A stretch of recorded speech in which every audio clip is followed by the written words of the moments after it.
What's good, bro? We're back in here, and as you can see, I'm coming at you guys with another reaction video for Fate Grand Order Babylonia. It has been 2 weeks. It honestly has felt like an entire month, but I'm not gonna lie, the production team, like, this anime has looked beautiful up to this point. So any break that they've needed the production team for this anime, I feel like they definitely deserve it because of the fact, I mean, we're just getting spoiled. This anime adaptation has just been phenomenal. This has been great so far. I don't know if you guys remember, but last episode, maybe it was the episode before that, I actually predicted that we would get a new opening and a new ending coming around episode 12, and sure enough, we actually have gotten that. Look at Ishtar being so great. But as I was saying, yeah, we actually got both a new opening and a new ending. However, I can't really show you guys because of the fact you guys already know I'm gonna get hit with the copyright. I don't want to get hit with the copyright, so I can't show you guys. But I will get my thoughts about both of them at the end of this video if you want to stick around for that. We're gonna get into the episode though. Let's go.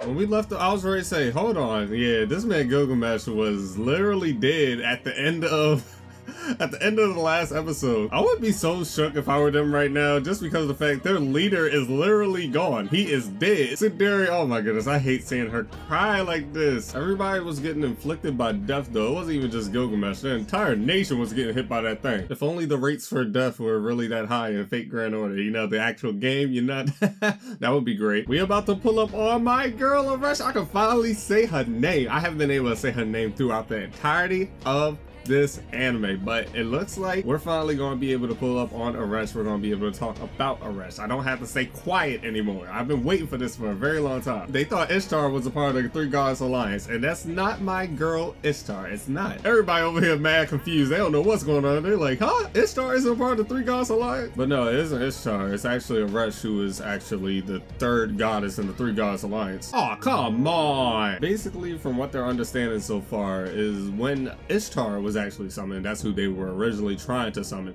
Arash was summoned as well, and they're basically two different sides of the same coin type of thing going on. So it's like, if you have Arash, you also have Ishtar as well, and vice versa. Confusing, isn't it? I'm probably not the best at explaining this. I already know I'm not going to be the best at explaining this because it's always kind of confused me as well. So I'm not even going to dive into it. Just know that Arash can do stuff with Ishtar's body as Ishtar, but like it's not going to be Ishtar. It's going to be let me shut up. Just know that those nights where this man Fujimaru was having a blast with Ishtar, it wasn't actually Ishtar, it was Arash. That's why I was acting the way I was before in the past when I couldn't say what I wanted to say. To the best of my understanding, I'm sure through this adaptation I'm going to understand better, but to the best of my understanding, basically the two goddesses are using the same exact body, but when one's in control, they look different normally. I think. I could be completely wrong about that. I don't know. We'll see. But now they're about to go off to find Arash in the underworld. Let's go, Ishtar. Guide them. Look at my girl over there looking as nice as she wants to look. It's not going to be everybody going though. I think Ketz and Anna are actually going to be standing back. It's just going to be Merlin, Maj, Ishtar, and Fujimaru. Wait, hold on. What's going on? Oh yeah, she just like busts a hole into the ground. This is beautiful.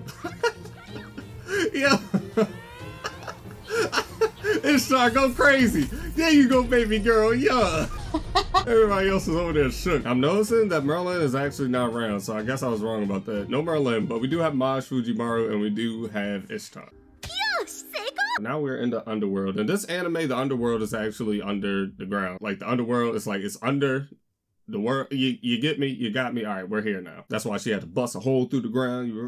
All right. No, when I was a little kid, I was told that if I were to dig far enough, I would end up in China. It's crazy. What if I dug and ended up in the underworld? You know how shook I would be? All those flames inside those cages are souls, though. They're making Arash really seem like she's just not shit. I'm not gonna lie. They're making her seem very, very bad. It's so hard for me to really speak on this because everything that I want to say is kind of spoilers because I know more about Arash than what the characters currently know in the anime. Of course, if we're on a journey, we need ourselves a story so that we can pass the time, and this story right now is about to be Ishtar's very first misadventure into the underworld. Long story short, Shorty came through here, she got effed up. I'm not gonna lie, they did my girl so, oh my god. I'm happy that that's all they showed because it would have killed me if they had shown anything more than that. I don't want to see my baby girl to go through it like that, man. I wonder how they're about to handle these gates and things, because aren't there 7 fights that they had to go through or something like that? I hear another one of those remixed OSTs. I love this. And the question to pass through the gate, of course, is who is more beautiful, Ishtar or Aresh? Answer that in the comment section down below. And I'm so curious who they're actually going to pick right here. I am so curious. Oh my god. There's no reason for you to hesitate, right? My answer is Ishtar. W. Let me know how y'all feel about that in the comment section down below, but I'm going with Ishtar on that one. I'm not gonna lie. And they cut straight to the boot. They already knew what they were doing. They knew what they were doing with this. And they cut to the feet too. They know that people love Ishtar's feet. Oh my gosh! But I don't like seeing Ishtar get done like that. Aresh is over here being salty. You see that? Then he gets to change his answer. So is that how this is going to rock? I think what they're about to do every single time, maybe from this point on, he's just going to do what Aresh would like, simply because of the fact he just saw what happened to Ishtar. He doesn't want that to happen ever again. All right, they've made it through 6 gates, and of course, we got Mini Ishtar. She's so, look at Fufo's face. I love this anime. Oh, she's like a fairy. Fairy Ishtar. I love Fairy Ishtar. Oh my goodness, she's so cute. I would like to purchase one, please. 1 foe and 1 Ishtar, please. 1 Fairy Ishtar. Is that Gil? It is Gil. The man Gil came out the cut with his laugh. This man Gil isn't trapped in a cage or anything. This man's just walking free. He runs this place around here. Aresh who? No, don't do Fairy Ishtar like that. Come on now, Gil. She's so cute. Look at her. I don't even care. Nah, just keep playing with her because I love seeing her like this. She's so cute. Oh, I forgot to actually explain why she's smaller. So basically she's cursed. The deeper she goes into the underworld, the smaller she gets and everything. I forgot to mention that, but now you know. Gilgamesh is loving this, bro. He's just laughing her out. Now they got my man's Gil. Their main objective now is to go over to Aresh and ask her for permission to return to the surface. Hold on, bro. I gotta run that back. Hold on. What just happened? So this is what you call the gate. There's no need to listen to the question. The answer is me. I love this anime, yo.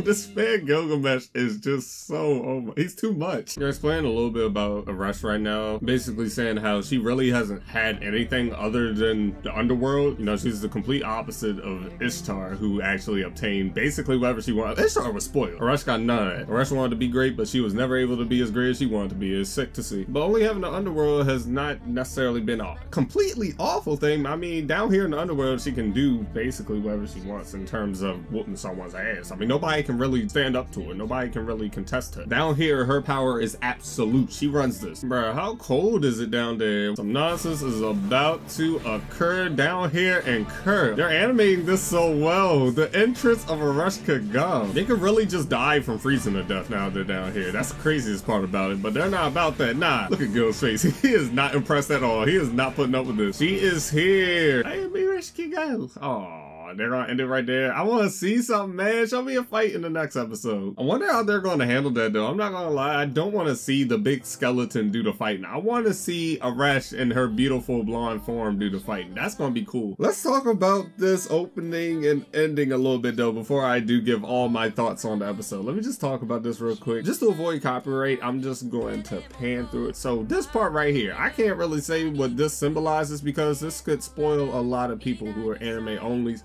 But this part in particular was done very, very well in the ending, in my opinion. I also love the fact that Gilgamesh was actually stepping in tune with the piano and everything. It really hit home. It really hit home. I like the song. Can we pay some homage to 3D Gil right here? A lot of people probably even notice that this is CG. Look at this. Which the CG was always done that well. Speaking of CG, I'm happy that they made Aresh's ghost skeleton looking thing actually look good, because it would have upset me so much that that thing looked disgusting. Now for the opening. Oh, okay. So I have a few thoughts to give on this. It looks unique in its own way. Yeah, it definitely is a unique looking opening. I will say that. I do like some parts. I'm not really a huge fan of it. Let me just get that out of the way. I'm not really a huge fan of opening 2 V1. Is that what I should call this? Opening 2 V1, or should I call this opening 1 V2? I don't know what to necessarily call this, but I'm not really a huge fan of it. There are some things like this right here. Oh my goodness, I love this part so much.